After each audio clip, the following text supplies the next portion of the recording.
16 हिंदू मरवा दिए थे और 40 मर जाते तो गम नहीं था। तो जो ऑर्गेनाइजेशन हथियार लहराकर इस तरह की रेडिकलाइज्ड एक्टिविटी करता हो, उसका समर्थन करने की जरूरत क्या पड़ गई? हम हार जाए, मुझे कोई दिक्कत नहीं है। लैपटॉप मैंने बच्चों को दिया था, हम हार जाए, मुझे कोई दिक्कत नहीं है। यहाँ देखिए एम्बुलेंस गांव। जब इनके नेता ने कहा था कि लड़कों से गलती हो जाती है तो हाथ कांपे थे कि नहीं? हेलो दोस्तों, आज का जो डिबेट है ये काफ़ी इंटरेस्टिंग होने वाला है, क्योंकि इस डिबेट में बजरंग दल के ऊपर बात किया गया है। कोई कहता है कि बजरंग दल को बैन कर देना चाहिए। डिबेट को शुरू करने से पहले हम जान लेते हैं कि डिबेट में कौन कौन भाग लिए है। सबसे पहले स्वामी दीपांकर, उसके बाद शादाब चौहान जो कि एक नेता है पीस पार्टी के, फिर सुधांशु त्रिवेदी जी जो बीजेपी के सांसद है, और उसके बाद समाजवादी पार्टी के नेता। इनके बीच ये डिबेट हुआ है। काफ़ी इंटरेस्टिंग और इम्पोर्टेंट है ये डिबेट। तो चलिए डिबेट को बिना किसी देरी के शुरू करते हैं। बार बात पे आप बोलने लग गए। कंफ्यूजन तो यही है, अभी तक आप बजरंग बली पर थे। मैंने आपसे सवाल पूछा कि आपके नेता आप क्यों कह रहे हैं कि मैंने 80 मंदिर बनवा दिए। एक कह रहा है कि सत्ता में आए तो मंदिर बनवाएंगे। आप कहते हैं बीजेपी विकास की बात नहीं करती। आप तो खुद कह रहे हैं कि हम सत्ता में आए तो मंदिर बनवाएंगे। सुधांशु त्रिवेदी, बीजेपी को इस चुनाव को जहां लेके जाना था कांग्रेस कह रही है वहीं लेके जा रही है, लेकिन कांग्रेस डंके की चोट पे कह रही है कि हमने कुछ गलत नहीं कहा। तो क्यों देश के प्रधानमंत्री को ऐसा बोलना पड़ा? क्यों देश के गृह मंत्री को ऐसा बोलना पड़ा? क्यों आपकी पार्टी के अध्यक्ष जगत प्रकाश नड्डा को ऐसा बोलना पड़ा? देखिए, आपने जब प्रश्न पूछा था तो ये बजरंग बली पे जवाब ही नहीं दिए थे, बाकी सब कुछ बोल गए थे। यानी हनुमान जी का नाम नहीं आया था, क्योंकि क्या कहा गया, भूत पिशाच निकट नहीं आवे, महावीर जब नाम सुनावे। तो महावीर का नाम आ ही नहीं पा रहा था मुंह पे। बड़ी मुश्किल लगी आपको इनका नाम यहां तक लाने के लिए। अब मैं कहना चाहता हूं कि यह विषय जानते हैं क्या है, यह विषय क्यों महत्वपूर्ण है। पहली बात, हम विषय को लाए क्या? पीएफआई और बजरंग दल की तुलना, एक होता है कहा नहीं लिखा, और एक होता लिखा नहीं शपथ पत्र में लिखा। इससे ज्यादा तो उनके कुत्सित मन के भाव की अभिव्यक्त नहीं हो सकती। और मैं युवा पीढ़ी को यह भी बताना चाहता हूं, हनुमान जी का इंपॉर्टेंस जानते क्या है? मैं एकदम ऑब्जेक्टिव बात कर रहा हूं। पूरब में जाइए, एक देश है कंबोडिया, उसने 6 डाक टिकट इशू किए थे हनुमान जी के नाम पे पिछले 30, 40, 50 वर्षों में। पश्चिम में जाइए, होंडुरास एक देश है लैटिन अमेरिका में, वहां जाके पता करिए, वहां कहते हैं कि there is a monkey god, lost city of monkey god. जाके नेट पे चेक करिएगा। वो माना जाता है कि वहां पे हनुमान जी के बेटे का राज हुआ करता था कभी, क्योंकि वहां के लोग, बड़ी विचित्र बात है, उसको वायु का पुत्र भी मानते हैं और मंकी को गॉड भी मानते हैं। अब इसके बाद आप समझ लीजिए कि क्या व्याप था। परंतु ये आकर जिस चीज को कहने का प्रयास कर रहे हैं, अभी आपने रामचरितमानस की चौपाई सुनाई थी, तो हनुमान जी तो पहचान लेते हैं कि कौन व्यक्ति सज्जन है और कौन दुर्जन है। रामचरितमानस की चौपाई है, स्वामी जी को पता होगा, वो कहते हैं, यह सन हठ करी हो पहचानी, साधु ते होए ना कारज हानि। मगर जिन लोगों के मन में सिर्फ पाप ही भरा हो, उनकी तामसी वृत्ति की तरफ जानते कैसे प्रवृत्ति होती है? सहज पाप प्रिय तामस देहा, यथा उलूक ही तम पर नेहा। मतलब उनकी पाप वृत्ति जिनके मन में होती है, तम के प्रति उनकी वैसी रुचि होती है, जैसे शब्दशः न लिया जाए, उल्लू स्वतः अंधकार की तरफ भागता है, वैसा ही प्रवृत्ति इन लोगों में नजर आ रही है। इसलिए मैं कहना चाहता हूं, और अब एक फैक्चुअल बात कह दूं, ये बताइए, स्टेट गवर्नमेंट बनने जा रही है, आप प्रतिबंध लगा सकते हैं क्या? जो अधिकारी में नहीं है उसका दावा किए दे रहे हैं और कह रहे हैं पीएफआई पे, उस पर तो लगाया है।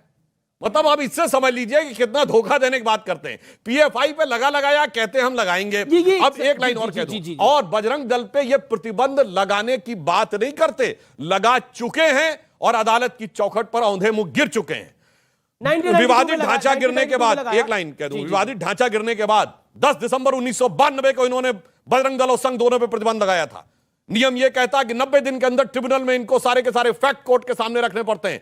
पर 4 जून 1993 को वो खारिज हो गया बाहरी ट्रिब्यूनल के द्वारा। और जाके पढ़ लीजिएगा, 18 जून 93 को जब उसकी डिटेल रिपोर्ट आई, पेज नंबर 71 पे लिखा है, कोई सबूत सरकार दे ही नहीं पाई कि कोई एंटी नेशनल, कोई एंटी सोशल एक्टिविटी थी। क्यों? ध्यान रखना चाहिए, हनुमान जी की पूंछ से भी जिसने खिलवाड़ करने की कोशिश की, उसकी भी लंका लग गई थी। आपके साथ क्या होगा, विचार करके चलिए। ये जो बात सुधांशु त्रिवेदी कह रहे हैं, आपके नेता ने बोला, आचार्य प्रमोद कृष्णन ने बोला, अभी तो सांप हमारे गले में था, ये हनुमान जी की पूंछ को क्यों आग लगा दी?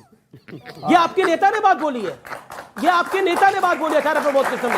उन्हें बोला साफ गले में पड़ा था, हनुमान जी की पूंछ को क्या आग लगा दी। और आप सबको पता है, आपको पता है ना, हनुमान जी की पूंछ पे जब आग लगी थी तो क्या हुआ था, लंका ध्वस्त हो गई थी।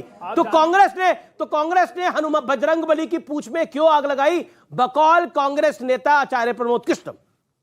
हनुमान जी की पूंछ में आग इसलिए लगाई, आप जानते हैं लंका कुबेर की थी, और कर्नाटक में कुबेर की करप्शन की सत्ता जो स्थापित है, उस अधर्मी सत्ता को हटाने के लिए धर्म के प्रशस्त मार्ग पर चलना। तो आप मान रहे हैं हनुमान जी की पूंछ में आग लगाई आपने? ये क्या है? आप मान रहे हैं हनुमान जी की पूंछ में आग लगाई आपने? हमने नहीं लगाई, भारतीय जनता तो अभी पार्टी आपने ने खुद लगाई। बोला, आपने कहा ना भारतीय जनता, ये क्या है? ये कह रहे थे अभी कि सरकार नहीं लगा सकती। अरे प्रधानमंत्री जी, भगवान प्रभु श्री राम के नाम पर जो राम लगा सकती भाई, ये आप राज्य सरकार लगाने जा रहे हैं। ऑफिशियल गजट गोवा सरकार का है, उसका नोटिफिकेशन है। इसने श्री राम सेना पर प्रतिबंध लगाया प्रधानमंत्री जी। तब आप देश के सामने नहीं आए कि अक्षम्य अपराध है, मैं क्षमा चाहता हूं लोग, देश के लोगों से।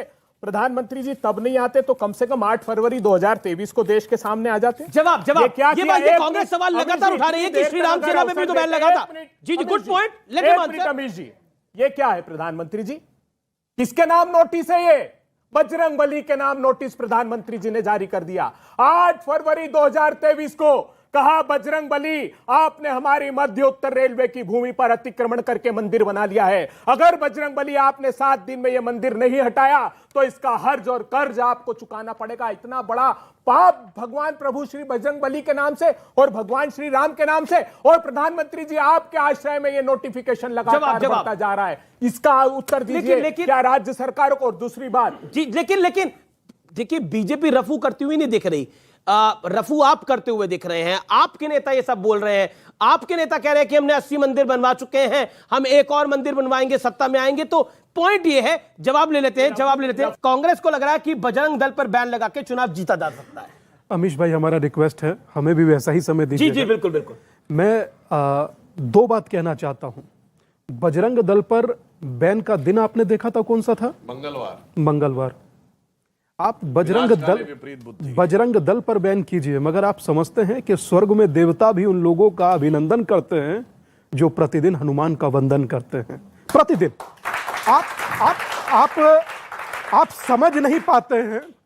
पहले राम इज नॉट एग्जिस्ट, उसके बाद सेतु को लेकर के क्या चर्चाएं चली, आपने गूगल पर पढ़िएगा, मेरा बहुत कहना संभव नहीं। उसके बाद अब हनुमान। अच्छा, फिर मुझे समझ ये नहीं आता सिर्फ मेरी ही संस्कृति क्यों? एक अभय भाई ने कहा कि हनुमान जी को नोटिस गया, ऐसे कम से कम नहीं तो 10 मंदिर रोड पर बने हुए थे, रेलवे की जमीन पर बने हुए थे, उनको हटा दिया गया। मंदिर भगवान सुनिए, पहले महाराज माफ कीजिएगा, सुनिए पहले मुझे बजरंग बली के नाम पर आप रोचक सोच नहीं दादा, हम भगवान बजरंग बली के नाम पर अदालत में उनका हाथ के नाम अमीश भाई बोल रहे रामलला के नाम मुकदमा दर्ज किए थे कि नहीं? सुनिए, और आपके वकील खड़े होते थे उनके खिलाफ जाके। इंपॉर्टेंट होता था कि रामलला हाजिर हो, रामलला हाजिर हो, और उधर से तब दिल पर नहीं होता था। जी तब दिल पर नहीं, वकील का चोला ओढ़ के, और फिर कहते हैं 2019 के बाद करवाना चुनाव। सुधांशु 30 सेकंड दीजिए। जब रामलला को बुलाया जाता था तब शायद किसी के हृदय पर कुठाराघात नहीं होता था। सेवा, सुरक्षा और संस्कार जिस संगठन का देह वाक्य है, उस संगठन से इतनी नफरत क्यों? आप अभी पीछे 2 दिन बारिश रही, इधर भी रही होगी, मगर उधर उत्तराखंड देवबंद में बहुत बारिश थी। लोगों को पन्नी बांटते फिर रहे थे ये लोग। एक बजरंग दल का ही एक छोटा सा कार्यकर्ता है, नाम है उस लड़के का मोंकित, आकर क्या कहता जानते हैं? बोले महाराज जी आपके सामने रोज देखिए, कभी अनाज बांटते हैं, कभी किसी की मदद करते हैं, और सोचिए कहां कह रहे हैं कर्नाटका में क्या हम आएंगे तो बैन कर देंगे, और बोले कि हम पीएफआई जैसे हैं। आप किसी बच्चे का नाम किसी से जोड़े हैं तो वो पीएफआई जैसा है जो 47 में कहता है कि हम लोग गजवाए हिंद करेंगे या इसको इस्लामिक राष्ट्र बनाएंगे। आप उससे बजरंग दल की तुलना कर रहे हैं। मैं एक बात, नॉर्मली क्रोधित नहीं होते, आज क्रोधित नजर आ रहे हैं। मुझे दुख इस बात का होता है क्योंकि बजरंग दल के लोगों को जुड़ा देखता हूं, अपने साथ काम करते देखता हूं। एक बात छोटी सी कहूं, बुरा मत मानिएगा, कि तुम्हारे पांव के नीचे जमीन नहीं, गजब यह है कि फिर भी तुम्हें यकीन नहीं। करते रहिए जो करना है, मगर एक बात याद रखिएगा, आपने ये मैंने इसलिए कहा कि एक मेरा ही देवता, आमिर खान पिक्चर बनाए तो मेरे देवता पर, राम का नाम बदनाम करे तो मेरा देवता, कृष्णनगर जो कृष्ण जन्मभूमि पर आज भी मुकदमा चल रहा है, काशी में आज भी मुकदमा चल रहा है, आप कहते क्रोधित क्यों हो? आप मजाक नहीं करते मेरे साथ? जी शदाब चौहान, असद ओवैसी ने बोला कि अगर जय बजरंग बली का नारा लगा के लोग वोट डालेंगे तो अल्लाह अकबर का नाम लगा, अल्लाह अकबर का नारा भी लगा के वोट डालेंगे। ऐसा नहीं है कि असद ओवैसी ये पहली बात बोल रहे हैं, वो तो एनकाउंटर्स में भी हिंदू मुसलमान करते हैं। अनिल दुजाना को मारा गया है एक दिन पहले अनिल दुजाना का एनकाउंटर हुआ है, किसी ने उसका धर्म नहीं देखा। मैं आपसे जानना चाहता हूं, कांग्रेस पार्टी पहले बजरंग दल पर बैन लगाने की बात करती है और फिर कहती है कि 80 बजरंग बली के मंदिर, उनके अध्यक्ष कहते हैं मैंने बनवाए हुए हैं, सत्ता में आएंगे तो मंदिर बनवाएंगे। क्या कहेंगे इस कहानी को आप?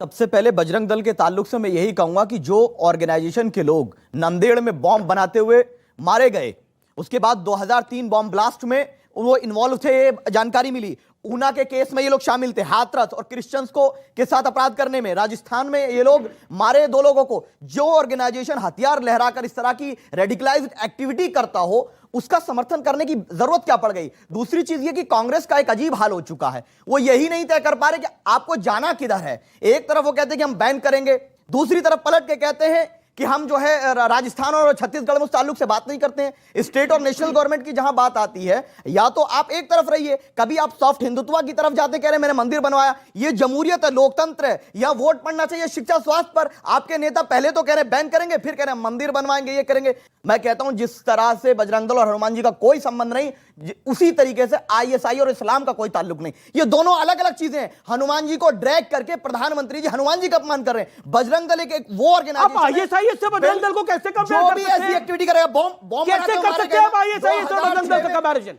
आपने कितने वीडियो देखे गर्दन काटते हुए बजरंग दल को किसी की, राजस्थान के दिखाते हुए? सेक्स स्लेव्स कितने बनाते हैं? बता रहा हूं आपको। नहीं आप अरे बजरंग दल बजरंग बली के भक्तों का है, नहीं हनुमान जी नहीं अगर हनुमान जी के भक्तों का होता ये बॉम्ब ना बनाते। हनुमान जी के भक्तों का होता राजस्थान में ना मारते, क्रिश्चियनों पे हमला ना करते, और जो इस तरह की हरकत करेगा वो आईसिस के ऑथेंटिकेट करना पड़ेगा। जो आप बातें बोल रहे हैं, ये बातें तो कांग्रेस भी नहीं बोल रही है। सुधांशु जी ये किस आधार पे बोल रहे हैं? 2006 में हुआ था, 14 तक कोई चार्जशीट तो बताइए, मुकदमा कोर्ट करिए, चार्जशीट कोर्ट करिए। हवा में बोल रहे हैं, बॉम्ब बनाते हुए मारे गए, नहीं मारे गए, पकड़ा गया, आप बोलिए ना नहीं मारे गए। नांदेड़ में 2006 के अंदर जो 2 मारे गए, जिनका इंतकाल हुआ, वो बॉम्ब बना रहे थे नहीं बना रहे थे? बताइए क्या? सुधांशु का जवाब, 14 फरवरी को गुंडागर्दी सुधांशु त्रिवेदी रिप्लाई, देन अनुराग भदौरिया। ये जो बोल रहे हैं अपनी मनगढ़ंत बात, अगर 2006 में सही था, 2014 तक चार्जेस तो फ्रेम दिखाइए। तब तो सेकुलर गवर्नमेंट थी, काहे चार्जेस फ्रेम नहीं है? क्योंकि मनगढ़ंत चीजों के चार्जेस फ्रेम होके नहीं आते हैं कोर्ट में, इसलिए मैं बताना चाहता हूं। अगर समय से सब कुछ फ्रेम होता ना, तो शायद प्रधानमंत्री जी अमित शाह जी भी आज कहीं और होते। फ्रेम नहीं कर पाए ये लोग। क्या बोल दिया आपने? क्या बोला सुनिए, फ्रेम किया था, और कोर्ट का जो जजमेंट है अमित शाह जी के बारे में जाके नेट पे चेक करें, उसमें लिखा है कि ये पॉलिटिकली मोटिवेटेड केस था। ये होता है फ्रेम करने का। बड़ी टीस है कि ये अमित शाह और मोदी तब निपटे क्यों नहीं? इन्होंने हमें निपटा दिया। बड़ी टीस है ये। बजरंग बली का जो पूरा चैप्टर कांग्रेस ने खोला, सुनने में आ रहा है समाजवादी पार्टी बहुत ज्यादा परेशान है। वो कह रही है निकाय चुनावों में हमारा क्यों बोरिया बुस्तर बांधना चाह रहे हो आप लोग, जो इतना पूरा मामला वहां लेके आया है। समाजवादी पार्टी बोलने से भी बच रही है इस विषय ऊपर। आपकी पार्टी में इंस्ट्रक्शन जारी किया है कि कुछ भी बोलना, लेकिन ये बजरंग दल के चक्कर में मत फंसना। जो कांग्रेस का हाल है वो हो जाएगा तुम्हारा। देखिए मैं तो ऐसा है क्या? मैं तो 2 लाइन कहूंगा, मुझे लगता है सबके समझ में आ जाएगी। दिलों में उल्फत संभाल के रखना, ये इबादत संभाल के रखना। लोग नफरत संभाले बैठे हैं, आपको मोहब्बत संभाल के रखना। ये लोग जो नफरत की बात करते हैं, आपने देखा हमारे स्वामी जी बहुत तेज गुस्साए, कपने लग गए, लेकिन जालौन की बेटी पे नहीं कपे, नहीं कपे हथरस की बेटी पे, नहीं कपे, मां बेटी जिंदा जल गई कानपुर में, नहीं कपे। मैं पूछना चाहता हूं, बेटी कोई भी हो, किसी जात की हो, किसी धर्म की हो, बेटी हिंदुस्तानी है। जब वो बेटी के साथ अन्याय होता है तो कब कभी ऐसे ही हर किसी के लिए आनी चाहिए। कब कभी सिर्फ एक बात के लिए आएगी, ठीक नहीं है। सुधांशु जी भारतीय जनता पार्टी के प्रवक्ता हैं, इतने बच्चे यहां पे बैठे हैं, इनके घर में इनके मां बाप भी सुबह से लेकर शाम तक फीस भरते हैं, बच्चों को पढ़ाई करते हैं कि बच्चा पढ़ेगा तो उसको नौकरी मिल जाएगी। क्या इसके बारे में 40 मिनट में एक बार भी चर्चा हुई? 1992 में चले गए, 1991 में चले गए, यहां बच्चे बैठ कर 2023 में मुझे क्या दोगे बताइए? इसके बारे में चर्चा नहीं। 2014 में जो वादे किए थे उसके बारे में कोई बात नहीं। मैं आपसे पूछना चाहता हूं, आपने तो करी थी 2022 में बात, नतीजा क्या आया? कोई बात नहीं। 2022 में आपने इनके वादों की बात करी थी, क्या नतीजा है? आप हम हार जाए मुझे कोई दिक्कत नहीं, लेकिन मेरा एक्सप्रेस वे बना हुआ आज भी है। हम हार जाए मुझे कोई दिक्कत नहीं, मेरा मेट्रो बना हुआ आज भी बच्चे चलते हैं उस पे। हम हार जाए मुझे कोई दिक्कत नहीं है, 100 डायल हमने पुलिस सिस्टम को मजबूत करने के लिए बनाया है। हम हार जाए मुझे कोई दिक्कत नहीं है, लैपटॉप मैंने बच्चों को दिया था। हम हार जाए मुझे कोई दिक्कत नहीं है, आज देखिए एम्बुलेंस गांव-गांव में जाता है। जी, सवाल ये आप है, कह रहे हैं हार जाए कोई दिक्कत नहीं है, बड़ी अच्छी बात बोली। अभी आपने बहुत अच्छी बात बोली। हार जाए आपको कोई दिक्कत नहीं है, आपने अतीक को बनाया। हार जाए आपको कोई दिक्कत नहीं है, मुख्तार को बनाया। हार जाए कोई दिक्कत नहीं है, आदम को बनाया। हार जाए कोई दिक्कत नहीं है, भू माफिया बना दिया। हार जाए कोई दिक्कत नहीं है, हार जाए कोई दिक्कत नहीं है। ओके, सुधांशु त्रिवेदी। जब इनके नेता ने कहा था कि लड़कों से गलती हो जाती है तो हाथ कांपे थे कि नहीं? जिस समय अतीक अहमद को टिकट दे रहे थे तो हाथ कांपने चाहिए थे। अच्छा। मुख्तार अंसारी को सांसद बना रहे थे तो हाथ कांपने चाहिए थे। परंतु इतना ही नहीं, इतना ही नहीं, मर्यादा आपको मौका दूंगा मैं। जब उन्होंने ये बोला था कि मैं इससे ज्यादा क्या कर सकता था कि मैंने 16 हिंदू मरवा दिए थे और 40 मर जाते तो गम नहीं था, तो हाथ कांपा था कि नहीं? दोस्तों, आज के इस वीडियो में बस इतना ही। आपको डिबेट वीडियो कैसे लगा आप कमेंट करके जरूर बताइए, और इस चैनल के साथ जुड़े रहने के लिए आप हमारे चैनल को सब्सक्राइब भी कर दें। Thank you for watching.